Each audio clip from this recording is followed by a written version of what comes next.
Se nel centro-sinistra e nel centrodestra le acque sono limacciose in vista delle prossime elezioni regionali del 2014, non sembra esserci pace neanche tra le formazioni indipendentiste che sembravano avviate ad intraprendere una strada comune.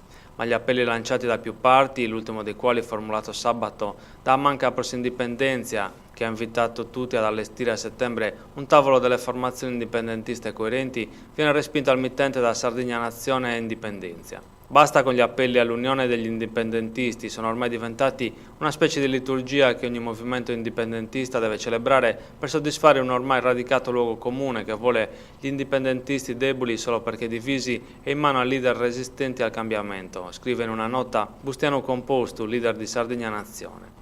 Ma il movimento sottolinea anche di non voler partecipare più a iniziative indette in maniera autonoma da un unico partito o movimento indipendentista. Parteciperà solo a quelli promossi in modo condiviso o da terzi, come comitati o laboratori esterni ai partiti. Con i singoli partiti, invece, Sardegna Nazione avrà solo relazioni bilaterali.